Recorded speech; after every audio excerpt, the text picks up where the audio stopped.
जी,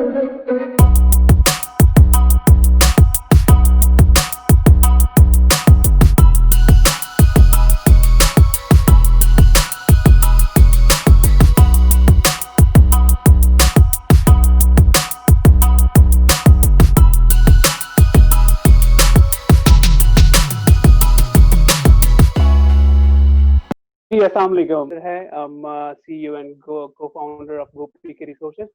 और आज का सेशन जो है it is regarding company registration business setup कि पाकिस्तान में एसएमबीज के लिए और स्टार्टअप्स के लिए बिजनेस रजिस्ट्रेशन के क्या क्या ऑप्शंस हैं और उनमें क्या डिफरेंशिएशन हैं और पाकिस्तान में। तो हम इस चीज़ को कवर करेंगे आज के सेशन में। और आज के सेशन में हमारे साथ हैं उस्मान जफर साहब, और उस्मान जफर साहब हमारे साथ कॉल पे हैं वैल्यू कंसल्टिंग कंपनी से।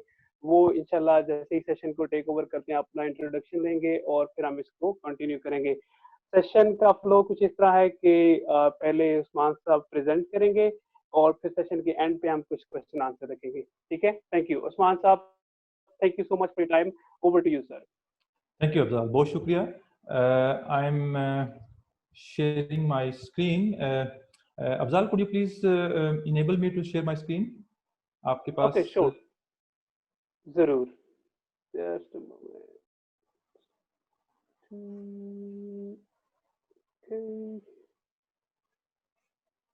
ओके, आप अभी कर सकते हैं जी।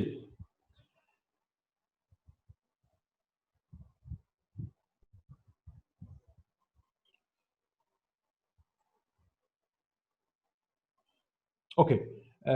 Thank you so much, Afzal, for having me for this session. I think this is a very important session, considering कि ये जो कोरोना का टाइम है, उसके बाद फिर हम इस फेज से कुछ गुजर चुके हैं, कुछ गुजर रहे हैं। इस टाइम के अंदर हमने देखा है कि बहुत से स्टार्टअप्स जो है वो इमर्ज हुए हैं और डिफरेंट सेटअप्स के ऊपर, स्केल्स के ऊपर लोगों ने अपने एंटरप्रेन्योरियल स्किल्स को जो है वो टेस्ट करना शुरू किया है। अब जहाँ पे भी ये स्टार्टअप्स के मामलात आते हैं, न्यू बिजनेसेस की बात आती हैं, तो वहाँ पे सबसे पहला जो सवाल जहन में आता है वो बिजनेस सेटअप्स के ऊपर आता है कि हम बिजनेस सेटअप कर सकते हैं। तो आज का सेशन प्राइमरीली इसी वाले से ही है कि हम इसमें different types of business formations discuss करेंगे, उसकी लीगल इम्प्लीकेशंस, टैक्सेशन की इम्प्लीकेशंस जो हैं वो हम यहाँ पे डिस्कस कर रहे होंगे। और आई होप कि ये हमारे बहुत से ऐसे ऑडियंस के लिए हेल्पफुल होगा कि जो अपना बिजनेस नया सेटअप करना चाह रहे हैं या किसी बिजनेस को ज्वाइन करना चाह रहे हैं। Right. Okay, starting first from my introduction, I am Usman Zafar. I am the managing partner of Usman Zafar and Co, Chartered Accountants. By profession, I am a chartered accountant. I have an experience of over 12 years. मेरा ताल्लुक पास में रहा है Ernst and young के साथ, जो कि एक बिग 4 ऑडिट फर्म है, अकाउंटेंसी फर्म है। करंटली मैं 2 रोल्स के अंदर इंगेज हूँ। करंटली मैं एक ऑडिट फर्म को लीड कर रहा हूँ as a managing partner with the name of Usman Zafar and co chartered accountants.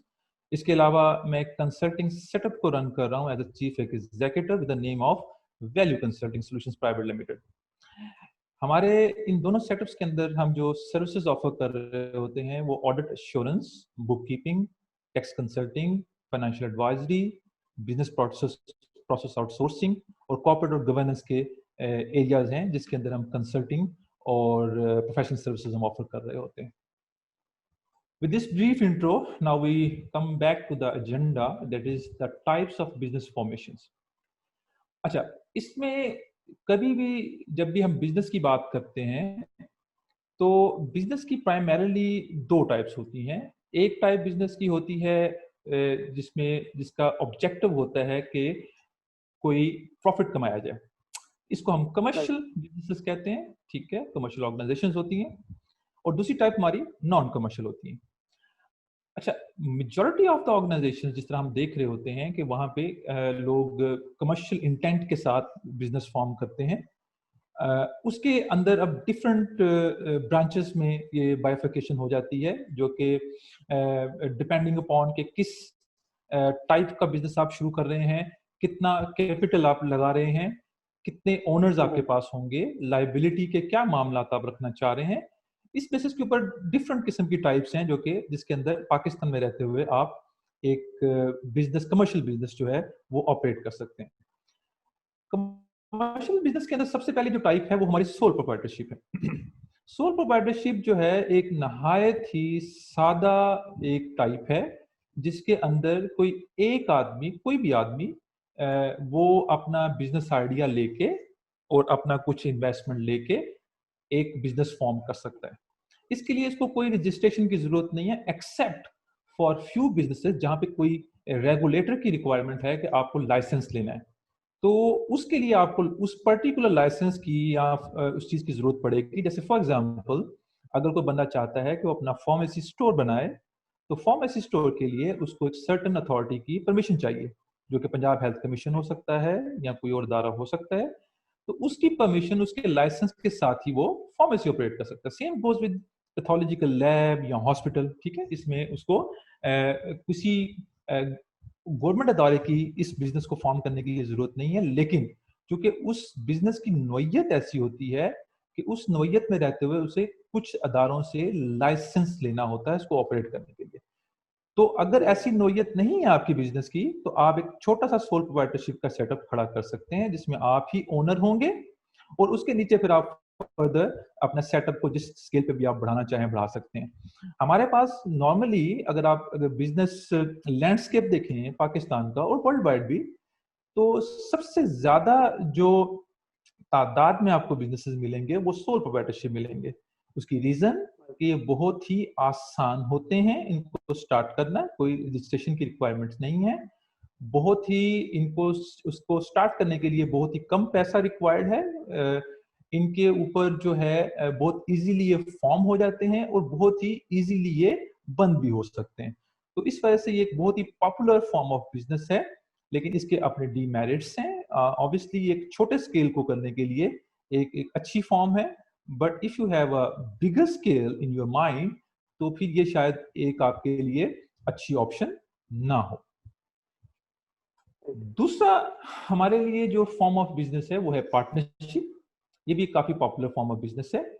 अगर आप अकेले आदमी नहीं हैं, आपके साथ कोई और ओनर है, जरूरी नहीं कि वो आपके ब्लड रिलेशन हो या ब्लड रिलेशन के बाहर भी हो, तो उस काम को करने के लिए जहां पे एक से ज्यादा बिजनेस को फॉर्म करने के लिए ओनर्स मौजूद हों, इन्वेस्टर्स मौजूद हों, तो वहां पे एक ऑप्शन हमारे पास आ जाती है जिसको हम पार्टनरशिप कहते हैं। पार्टनरशिप के अंदर कोई भी कम से कम 2 लोग और ज्यादा से ज्यादा 20 लोग पाकिस्तान में ये पार्टनरशिप का बिजनेस कर सकते हैं। अगर आप 2 आदमी हैं, 2 इन्वेस्टर्स हैं, 2 ओनर्स हैं जो कि को ओन करना चाह रहे हैं एक बिजनेस को, या मैक्सिमम आप 20 लोगों तक हैं, तो आप एक पार्टनरशिप को फॉर्म कर सकते हैं। इसके लिए ऑब्वियसली इसमें 2 टाइप्स होती हैं जो कि हम डिस्कस करेंगे रजिस्ट्रेशन के हवाले से, और इसकी फर्दर इसकी कैरेक्टरिस्टिक्स भी हम अभी डिस्कस करेंगे। इसकी जो पहली टाइप है ये है अनलिमिटेड लाइबिलिटी की। अनलिमिटेड लाइबिलिटी की पार्टनरशिप्स में जो है वो आप 2 या 2 से ज्यादा पार्टनर्स जब जुड़ेंगे, तो उस बिजनेस के अंदर जो भी लाइबिलिटी क्रिएट होगी उस बिजनेस की, वो ओनर्स जो हैं उस लाइबिलिटीज को ओन करेंगे।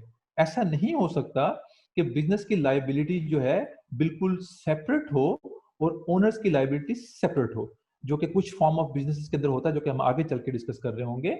दूसरे लफ्जों में पार्टनरशिप की जो आइडेंटिटी है वो ओनर से अलहदा नहीं होती इस बिजनेस की। जिस तरह सोल प्रोप्राइटरशिप की आइडेंटिटी ओनर से अलहदा नहीं है, इस तरह से पार्टनरशिप की आइडेंटिटी भी ओनर से अलहदा नहीं है। फॉर एग्जाम्पल, अगर कोई पार्टनरशिप ने कोई काम किया, उस काम में पार्टनरशिप को लॉस हुआ उस बिजनेस को, तो वो लॉस जो है अगर पार्टनरशिप के एसेट से पूरा होगा तो ठीक है, अगर उसके एसेट से पूरा नहीं होता तो जो आपके जिन्होंने आपको लोन दिया हुआ है या जो आपके सप्लायर्स वेंडर्स होंगे, वो उन पार्टनर्स के पर्सनल एसेट से भी रिकवरी कर सकते हैं। इसका कॉन्सेप्ट का मतलब ये है। इसके अंदर 2 टाइप्स के बिजनेसेस फॉर्म हो सकते हैं, पार्टनरशिप फॉर्म हो सकती हैं। एक रजिस्टर्ड पार्टनरशिप है और दूसरी अनरजिस्टर्ड पार्टनरशिप है। रजिस्टर्ड पार्टनरशिप में अगेन जैसे नाम बता रहे हैं कि रजिस्टर्ड पार्टनरशिप में आपको अंडर अंडर अंडर स्टैट्यूट आपको 1932 का पार्टनरशिप का एक्ट है, जिसके तहत आपको प्रॉपर पार्टनरशिप की डीड साइन करनी होती है, उसको फिर पार्टनरशिप के रजिस्ट्रार के पास जाके उसको रजिस्टर करवाना होता है, और एक सेपरेट एक आइडेंटिटी इसकी एक बिजनेस की फॉर्म हो जाती है। बट अगेन इसका लाइबिलिटीज की फिर भी अनलिमिटेड ही रहती है। और दूसरी फॉर्म ऑफ बिजनेस जो है पार्टनरशिप की, वो अनरजिस्टर्ड फॉर्म ऑफ बिजनेस है। इसमें जिस तरह से सोल प्रोप्राइटरशिप विदाउट रजिस्ट्रेशन अपना बिजनेस स्टार्ट कर सकता है, इसी तरह से पार्टनरशिप की ये टाइप जो है अनलिमिटेड लाइबिलिटी के साथ अपना बिजनेस फौरी तौर पे स्टार्ट कर सकती है। अच्छा, दूसरी जो टाइप है हमारी पार्टनरशिप की, वो है लिमिटेड लाइबिलिटी की पार्टनरशिप। ये एक नया कॉन्सेप्ट है, अभी 1-2 साल पहले ही इंट्रोड्यूस किया गया है। इससे पहले पार्टनरशिप की तमाम टाइप्स, जितनी भी टाइप्स होती थी, वो सारी अनलिमिटेड पार्टनरशिप के साथ होती थी। इस फॉर्म ऑफ बिजनेस के अंदर एक ऑप्शन दी गई है, क्योंकि वर्ल्ड वाइड इस पार्टनरशिप को स्केल के ऊपर बहुत सी कंट्रीज में लिमिटेड लाइबिलिटी का कॉन्सेप्ट मौजूद था। पाकिस्तान में कॉन्सेप्ट नहीं था, इन्होंने इसको इंट्रोड्यूस किया है कुछ ऐसा पहले कंपनीज ऑर्डिनेंस के थ्रू। तो अब इसमें ये है कि आपके जो ओनर्स हैं उनकी लाइबिलिटी लिमिटेड होगी है to the extent of the amount which they contributed in the business. अगर फॉर एग्जांपल बिजनेस ने 100 रुपया किसी को पे करना है और उसके पास एसेट्स नहीं हैं, और उसके अंदर पार्टनर्स ने तमाम ने मिलकर 80 रुपए कंट्रीब्यूट किए हुए हैं और 80 रुपए के एसेट्स हैं, तो जो इस कॉन्सेप्ट में जो वेंडर्स को जो पैसे मिलेंगे वो सिर्फ और सिर्फ 80 रुपए मिल सकते हैं। 20 रुपए के लिए वेंडर्स पार्टनर्स को अप्रोच नहीं कर सकते, because it is a limited liability company partnership. तीसरी फॉर्म जो बड़ी पॉपुलर फॉर्म है, नॉर्मली बड़े स्केल के ऊपर जो काम हो रहा है हमारे यहाँ, जिसे कॉर्पोरेट स्केल कहा जाता है, कॉर्पोरेट एनवायरनमेंट कही जाती है, वो फॉर्म ऑफ बिजनेस कंपनी की फॉर्म ऑफ बिजनेस है, इसे कंपनी कहा जाता है। कंपनी का कॉन्सेप्ट जो है वो ये है कि बेसिकली कंपनी का कॉन्सेप्ट जो क्रिएट किया गया है वो इस वजह से क्रिएट किया गया है कि एक जरूरत महसूस हुई ओवर द पीरियड कि बिजनेस जो है उसको सेपरेट किया जाए ओनर्स से। ओनर्स के मामलात अलहदा हों, बिजनेसेस के मामलात अलहदा हों। बिजनेस एक अपनी आइडेंटिटी रखे, बिजनेस का जो है वो एक अपना उसका वजूद हो, वो अपने तौर पे वो अपने आप को रिप्रेजेंट कर सके कॉन्ट्रैक्ट्स में, बाहर की डीलिंग में। और इंडिविजुअल्स जो इसके ओनर्स होते हैं वो तो जाहिर है अपने आप को अलग से रिप्रेजेंट करते ही हैं। तो इस कॉन्सेप्ट को मद्देनजर बनाते हुए एक कंपनी का कॉन्सेप्ट क्रिएट किया गया। इस कॉन्सेप्ट ने प्रैक्टिकली ओनर्स को, जो इसके या इन्वेस्टर्स को बिल्कुल ऑल टुगेदर अपने आप से जुदा कर दिया। अब बिजनेस जो है वो एक इटसेल्फ एक पर्सन है, एक जिसको हम आर्टिफिशियल पर्सन कहते हैं, आर्टिफिशियल जुडिशियल पर्सन, और इसके ओनर्स वो ऑलरेडी आपके जो है रियल पर्सन हैं, वो अपनी जगह पे हैं। तो इस कॉन्सेप्ट के तहत इन दोनों की आइडेंटिटीज को डिस्टिंग्विश करके सेपरेट कर दिया गया है। इसमें जो टाइप्स हैं ये भी दो तरह के टाइप्स पे, अगर इसको हम बाइफरकेट करें तो कंपनीज को लाइबिलिटी की बुनियाद पे सेग्रीगेट कर सकते हैं, और इसके अलावा कंपनी को ओनरशिप की बुनियाद पे सेग्रीगेट कर सकते हैं, जो कि हम बाद में देखेंगे। लाइबिलिटी की बुनियाद पे देखा जाए, लाइबिलिटी से मुराद ये है कि इसके ओनर्स की लाइबिलिटी। अगर हम इस पे बात देखें तो बेसिकली कंपनी की लाइबिलिटी के बेसिस पे दो तरह की टाइप्स हैं, एक लिमिटेड लाइबिलिटी कंपनी और दूसरी unlimited liability company. Limited liability company का मतलब ये है कि जो कंपनी की लाइबिलिटी होगी या इसके ओनर्स की लाइबिलिटी होगी वो लिमिटेड होगी, विच मीन्स कि जिस तरह से हमने लिमिटेड लाइबिलिटी का कॉन्सेप्ट पार्टनरशिप में पढ़ा, इसी तरह से कंपनी में भी जो पार्टनर्स होंगे वो एक सर्टेन अमाउंट तक ही जो है कंपनी के डेट्स के अंदर जिम्मेदार होंगे, इससे ज्यादा अमाउंट कंट्रीब्यूट वो नहीं करेंगे। अच्छा, लिमिटेड लाइबिलिटी में जिस आप देख रहे हैं दो फर्दर टाइप्स होती हैं, एक बाय शेयर्स होते हैं और एक बाय गारंटी होती है। बाय शेयर से मुराद ये है कि जितनी अमाउंट ओनर्स ने कंट्रीब्यूट की है कंपनी में, वो सिर्फ उतनी अमाउंट के ही जवाबदेह हैं, जिम्मेवार हैं, उससे ज्यादा की अमाउंट उनसे नहीं ली जा सकती कंपनी के लॉसेस की शक्ल में या कंपनी जब अपने डेट्स को पे नहीं कर पा रही अपने एसेट्स के थ्रू, तो वो आप इस बाय शेयर्स वाली फॉर्म में आप उनके ओनर्स को पकड़ नहीं सकते कि जनाब आप ही ये कंपनी थी, तो आप हमें हमारे डेट्स को जो है वो हमें चुकता करें, बिकॉज आपकी कंपनी हमें पेमेंट नहीं कर रही। दूसरी जो लिमिटेड लाइबिलिटी की कंपनी है वो बाई गारंटी के थ्रू उसको डिस्टिंग्विश किया जाता है। इसमें जो ओनर्स हैं वो एक सर्टन अमाउंट कमिट कर लेते हैं कि जी हम इतनी अमाउंट तक की जो है लाइबिलिटी अज्यूम करेंगे। इन केस अगर कंपनी डिफॉल्ट करती है, डिफॉल्ट का मतलब अपने एसेट्स को, उसके एसेट्स जो हैं अपनी लाइबिलिटी से कम हो जाते हैं, तो वो जो रिमेनिंग अमाउंट है, जो रिमेनिंग लाइबिलिटी होगी कंपनी की, वो एक सर्टन अमाउंट तक जो है वो ओनर्स उसको बियर करेंगे और उसको पे करेंगे। लेकिन अगेन ये भी अनलिमिटेड नहीं होती, एक सर्टन अमाउंट होती है, वो डिपेंडिंग अपॉन द बिजनेस, ये वहां पे ओनर्स जो हैं उसको कमिट कर लेते हैं, वो डॉक्यूमेंट का पार्ट बन जाता है। लाइबिलिटी फॉर्म में जो दूसरी हमारे पास फॉर्म है वो है अनलिमिटेड लाइबिलिटी कंपनी। ये वर्चुअली बेसिकली जिस तरह से हमारा कॉन्सेप्ट सोल प्रोप्राइटरशिप के अंदर है कि ओनर्स जो हैं आप उसको ओनर को जाके पकड़ सकते हैं कि जितना भी कंपनी का डेट है, अगर कंपनी या बिजनेस वो पूरा नहीं कर पाता तो वो ओनर्स पूरा करेगा। यहाँ पे भी सेम वही कॉन्सेप्ट है। नॉर्मली ये कंपनीज बहुत कम है इनकी, लेकिन as a matter of statutory provision it is there. कोई कंपनी जो है अनलिमिटेड लाइबिलिटी के साथ भी फॉर्म हो सकती है। इसमें अगर कंपनी अपने डेट्स को पे नहीं करेगी तो उसके ओनर्स जो हैं, शेयर होल्डर्स हैं, वो उसके डेट को पे ऑफ करेंगे। लाइबिलिटी के अलावा कंपनी ओनरशिप की बेसिस के ऊपर भी जो है वो उसको हम डिस्टिंग्विश करते हैं। इसमें जो मेनली दो तरह की टाइप्स की ओनरशिप्स होती हैं। एक इसमें प्राइवेट ओनरशिप के तौर पे, प्राइवेट कंपनी के तौर पे इसको हम डिस्टिंग्विश करते हैं, और दूसरी को पब्लिक कंपनी के तौर पे डिस्टिंग्विश करते हैं। प्राइवेट कंपनी में जो फर्दर बाइफर्केशन है वो इस तरह से है कि अगर आप सिर्फ सिंगल ओनर हैं और सिंगल ओनर के तौर पे एक कंपनी फॉर्म करना चाह रहे हैं, तो फिर उसको सिंगल मेंबर कंपनी कहा जाता है, सिंगल मेंबर प्राइवेट कंपनी कहा जाता है। और अगर आप सिंगल मेंबर से ज्यादा हैं, मतलब आप कोई मल्टीपल लोग हैं जो कि कंपनी फॉर्म करना चाह रहे हैं, तो उसको मल्टीपल मेंबर कंपनी कहा जाता है। सिंपल वर्ड में उसको प्राइवेट लिमिटेड भी कहा जाता है। दूसरी जो टाइप है वो पब्लिक कंपनी है। अच्छा, प्राइवेट और पब्लिक में फर्क सिर्फ और सिर्फ जो है वो नंबर ऑफ शेयर होल्डर्स या ओनर्स का फर्क होता है। आप प्राइवेट कंपनी मैक्सिमम 50 लोग अगर मिले हुए हैं तो वो प्राइवेट कंपनी बना सकते हैं। 50 से ऊपर जैसे ही आप 51 पे ओनर जाएंगे तो उनको ला मुहाला एक पब्लिक कंपनी जो है वो खड़ी करनी पड़ेगी। ठीक है, तो पब्लिक कंपनी के अंदर भी दो फर्दर बाइफिकेशन है। एक पब्लिक कंपनी हमारी लिस्टेड कंपनी होती है। आपने पाकिस्तान स्टॉक एक्सचेंज का नाम सुना होगा, दुनिया जहां में स्टॉक एक्सचेंज रजिस्टर करती हैं।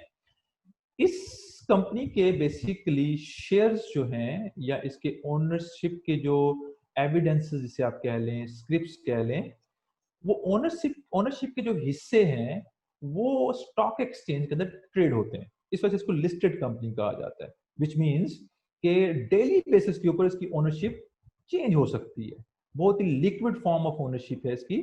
आज अगर अफजाल ओनर है किसी एक कंपनी के, एबीसी लिमिटेड के, तो कल मैं अफजाल से वो शेयर्स स्टॉक एक्सचेंज में परचेज कर सकता हूं और मैं इसका ओनर स्ट्रेट अवे बन सकता हूं। दूसरी जो फॉर्म है वो अनलिस्टेड कंपनी के, पब्लिक लिमिटेड कंपनी कहलाती है। ये कंपनी जो है इस सेम प्राइवेट कंपनी की तरह की होती है, लेकिन इसमें सिर्फ फर्क ये है कि इसने अपना स्टेटस जो है वो अपडेट करवा लिया है और ये इसने अपने आप को पब्लिक लिमिटेड कहना शुरू करवा दिया है। प्राइवेट और पब्लिक कंपनी को हम उसके नाम से भी पहचान सकते हैं। प्राइवेट कंपनी के नाम के साथ एसएमसी प्राइवेट लिमिटेड या सिर्फ प्राइवेट लिमिटेड लिखा हुआ आता है। पब्लिक कंपनी के साथ नॉर्मली लिमिटेड का वर्ड यूज होता है। तो ये इसकी पहचान है, उसके नाम से भी इसकी पहचान हम कर सकते हैं। ये हमने जितनी भी डिस्कशन की है, ये सारी की सारी डिस्कशन हमारी कमर्शियल एंटिटीज के हवाले से है कि जिनका ऑब्जेक्टिव प्रॉफिट कमाना है। इसके अलावा बिजनेसेस कुछ ऐसे भी होते हैं जिनका ऑब्जेक्टिव प्रॉफिट मेकिंग नहीं है, उनका ऑब्जेक्टिव किसी एक ऑब्जेक्टिव की प्रमोशन होता है। वो जरूरी नहीं है कि वो प्रॉफिट कमाएं। अगर प्रॉफिट उनको हो जाए, किसी शक्ल में गेन हो जाए, तो वो उनका सेकेंडरी ऑब्जेक्टिव होता है। प्राइमरी ऑब्जेक्टिव उनका किसी एक सर्टेन ऑब्जेक्टिव को प्रमोट करना है। वो ऑब्जेक्टिव कुछ भी हो सकता है। वो ऑब्जेक्टिव आप किसी हेल्थ के किसी प्रोजेक्ट को बेसिकली प्रमोट करना चाह रहे हैं, या किसी एजुकेशन के प्रोजेक्ट को प्रमोट करना चाह रहे हैं, या किसी स्पोर्ट्स की एक्टिविटीज के लिए आप अपनी एक यूनियन फॉर्म करना चाह रहे हैं, एसोसिएशन फॉर्म करना चाह रहे हैं, या आप किसी आर्ट एंड कल्चर की प्रमोशन के लिए आप एक एंटिटी खड़ी करना चाह रहे हैं ताकि उस आर्ट और कल्चर को वो या उस प्रोफेशन को वो प्रमोट करें। तो प्राइमरी ऑब्जेक्टिव अगेन इसका जो है वो प्रॉफिट कमाना नहीं है। प्राइमरी ऑब्जेक्टिव जो है इस एंटिटी के साथ जुड़े हुए लोगों को के कॉमन ऑब्जेक्टिव्स को प्रोटेक्ट करना, प्रमोट करना होता है। इसको नॉन कमर्शियल एंटिटीज कहते हैं। नॉन कमर्शियल एंटिटीज 3 तरीके से पाकिस्तान में फॉर्म हो सकती हैं। First, trust, second is society, third is licensed entity. Licence entity basically एक तरह से कंपनी ही होती है, और ये कंपनीज एक्ट 2017 के तहत ये बनती है। लेकिन इसके अंदर लिमिटेड के वर्ड और प्राइवेट लिमिटेड के वर्ड नहीं होते। सोसाइटी भी एक सेपरेट स्टैट्यूट है जो कि हम आगे जाके देखेंगे। एक सेपरेट लॉ है जिसके तहत एक सोसाइटी बनती है। और इसके अलावा ट्रस्ट, जिस तरह मैंने अर्ज किया, ट्रस्ट भी एक सेपरेट लॉ के तहत बनता है। अब इसमें डिफरेंट इसके ऑब्जेक्टिव्स होते हैं कि कौन सा ऑब्जेक्टिव किस form of non commercial business के अंदर फिट इन बैठता है। उस हिसाब से ओनर्स जो हैं इसमें डिसाइड करते हैं, या इसके प्रमोटर्स, नॉन कमर्शियल एंटिटी के प्रमोटर्स डिसाइड करते हैं कि हमें इसको ट्रस्ट में फॉर्म करना है, सोसाइटी में फॉर्म करना है, या लाइसेंस एंटिटी में फॉर्म करना है। यहाँ पे इस सेक्शन में हम ये देखेंगे कि जितने भी हमने टाइप्स देखी हैं, इन टाइप्स को पाकिस्तान में कौन कौन से लॉज या स्टैट्यूट्स गवर्न करते हैं। अगर हम बात करें सबसे पहले सोल प्रोप्राइटरशिप, सबसे पहले हम बात करते हैं सोल प्रोप्राइटरशिप की। तो जिस तरह मैंने बात की कि सोल प्रोप्राइटरशिप एक बहुत ही आसान फॉर्म ऑफ बिजनेस है। फौरी तौर पे इसको आप खोल सकते हैं, बना सकते हैं, और फौरी तौर पे इसको क्लोज कर सकते हैं। उसकी रीजन ये है कि किसी भी स्टैट्यूट के तहत नहीं आता, इसका कोई रेगुलेटर नहीं है। तो इसी वजह से ये बहुत ही कन्वीनियंट और बहुत ही आसान फॉर्म ऑफ बिजनेस है फॉर्मेशन के पॉइंट ऑफ व्यू से। पार्टनरशिप के अंदर पाकिस्तान में एक एक्ट एग्जिस्ट करता है, प्री पार्टीशन का एक्ट है 1932, जिसके तहत पार्टनरशिप फर्म्स जो हैं वो गवर्न होती हैं, और वो अपना सारे पार्टनरशिप के मामला इसके थ्रू वो गवर्न करती हैं। पार्टनरशिप अगर अनलिमिटेड है तो वो 1932 के तहत गवर्न होगी, और अगर पार्टनरशिप लिमिटेड है, जैसे मैंने अर्ज किया कि कुछ से पहले ही नया कॉन्सेप्ट पाकिस्तान की बिजनेस लैंडस्केप में इंट्रोड्यूस करवाया गया है, तो वो कंपनीज एक्ट 2017 के तहत जो है गवर्न होगा, जिसको अफजाल साहब जैसा सही कह रहे हैं कि SECP जो है बेसिकली कंपनीज एक्ट को रेगुलेट जो करता है वो SECP है। तो SECP का दायरा है जिससे आप इसकी अप्रूवल ले रहे होते हैं और सब चीजें कर रहे होते हैं। अगर हम बात करें कंपनी की, तो कंपनी तो जिस तरह मैंने अर्ज किया है कि वो कंपनीज एक्ट 2017 के अंदर भी वही फॉर्म होती हैं। जिस तरह से पार्टनरशिप, लिमिटेड पार्टनरशिप फॉर्म होती हैं, कंपनी भी 2017 में फॉर्म होती हैं, और इसका भी रेगुलेटर SECP ही है। ट्रस्ट जो हैं वो ट्रस्ट एक्ट 1882 के तहत फॉर्म होते हैं, और सोसाइटी जो है सोसाइटी रजिस्ट्रेशन एक्ट 1860 के थ्रू फॉर्म होती हैं। और लास्ट में लाइसेंस एंटिटी जो है, मैंने जैसे बात आपको एक्सप्लेन की थी पिछले प्रेजेंट स्लाइड के अंदर कि नॉन कमर्शियल एंटिटी एक लाइसेंस एंटिटी के थ्रू भी फॉर्म हो सकती है, वो भी कंपनीज एक्ट 2017 के थ्रू फॉर्म होती हैं। और इसके भी रेगुलेट जो इसको अदारा करता है उसका नाम securities and exchange commission of Pakistan है, SECP, जिसको हम एब्रीवेट कर रहे होते हैं। सो दैट्स इट अफजाल, ये एक छोटा सा लैंडस्केप है पाकिस्तान की बिजनेस एनवायरनमेंट का। तो अब अगर इसके अलावा आपके कोई क्वेश्चंस हैं तो मोर देन वेलकम। जरूर, okay, thank you so much. काफी ब्रीफली आपने इसका ओवरव्यू दिया।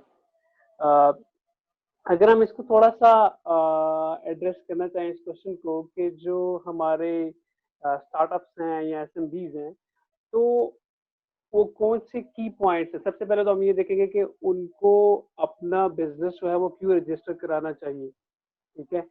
और उसके बाद हमें ये देखना है कि अगर उन्होंने रजिस्टर कराने का वो प्लान कर रहे हैं तो फिर कौन से की पॉइंट्स हैं जो उनको अपने माइंड में रखने चाहिए, ताकि वो एक सर्टन टाइप ऑफ जो कंपनी है या पार्टनरशिप है वो उसको रजिस्टर करा सकते हैं। ये 2 क्वेश्चंस हैं जो हम आज एड्रेस करेंगे। ओके। पहला क्वेश्चन आपका जो पार्ट है उसमें ये है कि रजिस्ट्रेशन क्यों करवानी चाहिए। तो जैसे मैंने अर्ज किया है कि हर फॉर्म ऑफ बिजनेस की रजिस्ट्रेशन जरूरी नहीं है। फॉर एग्जाम्पल, अगर आप सोल प्रोप्राइटरशिप के तौर पे जाना चाह रहे हैं तो उसकी कोई रजिस्ट्रेशन की रिक्वायरमेंट नहीं है, ना होती है। हम बात रजिस्ट्रेशन की कर रहे हैं with regards to business formation. Tax के मामला कुछ डिफरेंट है।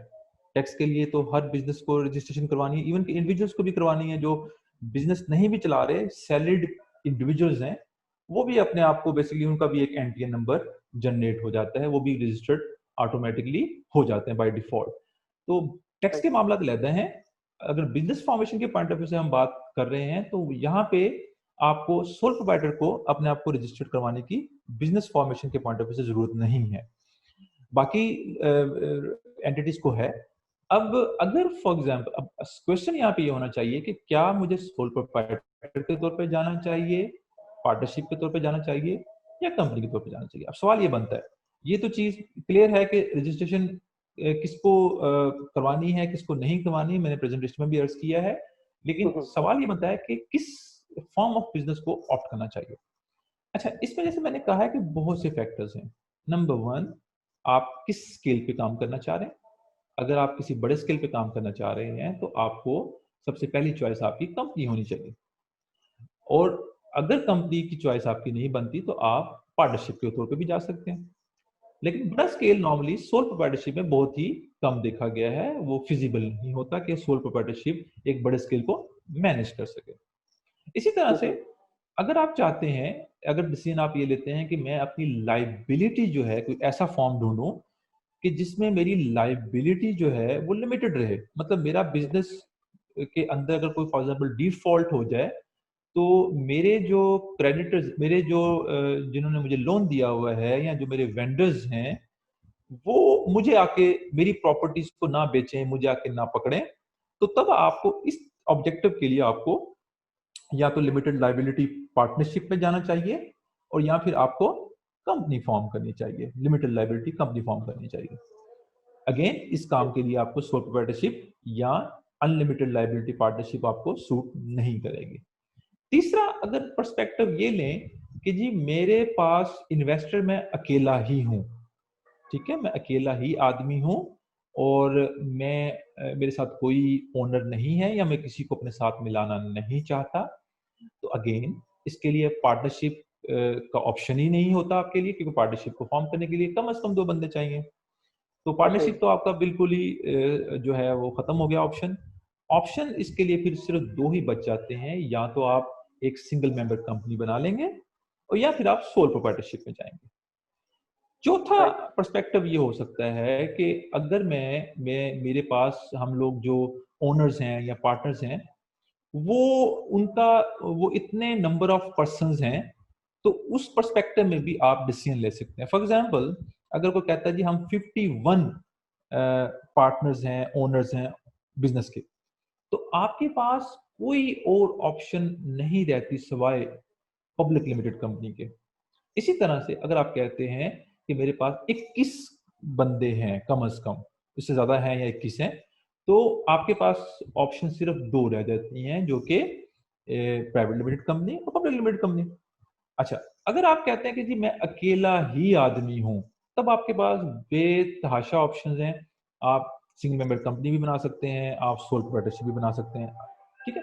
तो ये 3-4 पर्सपेक्टिव्स हैं जिसको देखते हुए आपने ये डिसाइड करना होता है कि आप किस फॉर्म ऑफ बिजनेस के साथ जाएंगे। दूसरा सवाल अगर अफजाल काइंडली रिपीट कर सकें आप।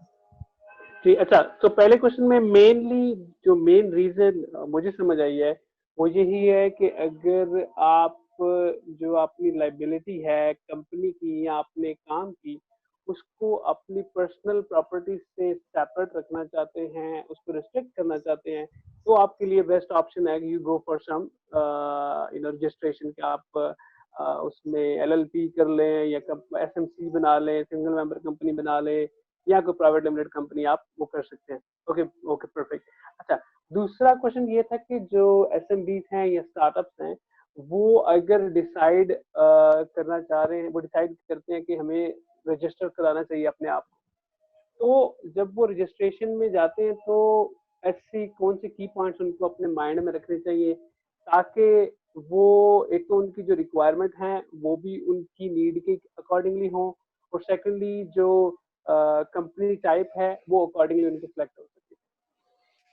ओके, इसमें पार्शली तो हमने इसको रिस्पॉन्ड किया था, मैंने रिस्पॉन्ड किया है राइट कि आपको बेसिकली अपना पहले तो पर्सपेक्टिव देखना है कि आपके ऑब्जेक्टिव्स हैं क्या, लाइबिलिटी के पॉइंट ऑफ व्यू से क्या ऑब्जेक्टिव्स हैं, ओनर्स कितने हैं आप, इसके अलावा आप किस स्केल के ऊपर काम करना चाहते हैं, इन्वेस्टमेंट का स्केल क्या है आपका, तो इस तरह के कुछ पर्सपेक्टिव है। अच्छा, इसके अलावा कुछ चीज़ें और भी हैं जो कि हमें देखनी होती हैं, जिसमें एक सबसे बड़ा पॉइंट हो सकता है जो है जिसे हम ब्रांड इम्प्रेशन कह सकते हैं या ब्रांड माइलेज कह सकते हैं। इसमें ये होता है कि अगर नॉर्मली मार्केट के अंदर जो कंपनीज हैं, कंपनीज की एक्सेप्टेंस जो है जनरल पब्लिक में या आपके फ्यूचर या प्रोस्पेक्टिव आपके वेंडर्स की नज़र में या प्रोस्पेक्टिव आपके कस्टमर्स की नज़र में ज़्यादा अच्छी होती है, आपको एक अच्छी ब्रांड माइलेज मिलती है, अच्छी रिकग्निशन मिलती है, ठीक है, जो कि शायद आपको किसी पार्टनरशिप या सोल प्रोप्राइटरशिप में तो बिल्कुल भी नहीं, ये चीज़ रिकग्निशन उस लेवल पे नहीं मिलेगी जो रिकग्निशन या जो माइलेज आप एक कंपनी फॉर्म करके बना सकते हैं। तो ये चीज़ देखना होती है कि अगर आप चाहते हैं कि एक आपका अच्छा level of acceptance in the minds of masses बने, तो आपको या इवन के जो आपके दूसरे फाइनेंशियल इंस्टीट्यूशंस होंगे, कल को आप उनको भी ऑन बोर्ड करेंगे, तो उनके लिए ये चीज़ बहुत मैटर कर रही होती है। वो फेस वैल्यू को भी काफ़ी वेटेज दे रहे होते हैं। So it is very important कि आप फेस वैल्यू क्या लेके जा रहे हैं। जैसे मैंने अर्ज किया है, कंपनीज जो हैं उनकी फेस वैल्यू बहुत बेहतर होती है in terms of in comparison with the partnership और सोल प्रोप्राइटरशिप। तो एक पर्सपेक्टिव ये भी हो सकता है, लेकिन जैसे मैंने अर्ज किया है, प्राइमरीली जो 3-4 पर्सपेक्टिव जो मैंने पहले अर्ज किए हैं, वही जो है वो एक ओनर के या एक स्टार्टअप बंदे के माइंड में होने चाहिए कि वो इस पर्सपेक्टिव के साथ मार्केट में उतरना चाह रहा है। तो उस पर्सपेक्टिव में लेते हुए आप कोई भी फॉर्म ऑफ बिजनेस सेटअप कर सकते हैं। Right right okay. आज का जो सेशन था वो इसी के अकॉर्डिंग था, के लिए था। तो थैंक यू सो मच, आपने आज टाइम दिया। तो इंशाल्लाह हम जो है वो नेक्स्ट टॉपिक्स के लिए आपके साथ दोबारा हाजिर होंगे। तो आज के लिए बहुत बहुत शुक्रिया, थैंक यू सो मच, आपने टाइम दिया। Thank you. One more thing before I let you go, अगर जो हमारी ऑडियंस है, if they want to get in touch with you, कोई क्वेश्चन उनका हो या if they need advice about something, तो वो आपको कैसे रीच आउट कर सकते हैं? सबसे अच्छा और इजी चैनल उनके लिए क्या है? ईमेल है, फेसबुक है, या लिंक्डइन है? What is the good way, और उस पे क्या नाम है आपका? ओके, बिल्कुल अफजाल, हमारे कोई भी ऑडियंस अगर मुझे अप्रोच करना चाह रही है या हमारे चार्टर्ड अकाउंटेंसी फर्म को या मेरी कंसल्टिंग सेटअप को अप्रोच करना चाह रही है, तो मैंने स्लाइड के शुरू में अपने कंसल्टिंग सेटअप्स के नाम, अपने चार्टर्ड अकाउंटेंसी फर्म के नाम लिख दिए हैं। आप उसको गूगल कर सकते हैं। हमारी प्रेजेंस जो है इस वक्त URL हमारे सारे रजिस्टर्ड हैं, आप हमें ऑनलाइन देख सकते हैं। इसके अलावा आप मुझे कांटेक्ट कर सकते हैं मेरे ईमेल के ऊपर, जो कि मैं आपके साथ शेयर कर लूँगा। आप अपने डिस्क्रिप्शन जो है उसके अंदर आप ये रख सकते हैं उस मेरे ईमेल को। ईमेल के थ्रू मुझे क्यूरीज फ्लोट कर सकते हैं। मेरे पास व्हाट्सएप के हमारे ऑफिशियल लाइन्स हैं, उसके ऊपर भी आप अपनी क्यूरीज फ्लोट कर सकते हैं। तो इंशाल्लाह हम बिल्कुल आपको रिस्पॉन्ड करेंगे। ओके, लिंक्डइन पे आप अवेलेबल हैं? जी, लिंक्डइन पे मैं अवेलेबल हूँ। लिंक्डइन का ओके, लिंक भी मैं आपसे शेयर कर लूँगा, वो भी आप डिस्क्रिप्शन में देना चाहें तो श्योर। चलिए perfect, thank you so much. Inshallah, everybody will be getting in touch with you, and we will be in touch with you shortly, inshallah. So nice of you, thank you so much. Thank you. Allah Hafiz. अल्लाह हाफिज़।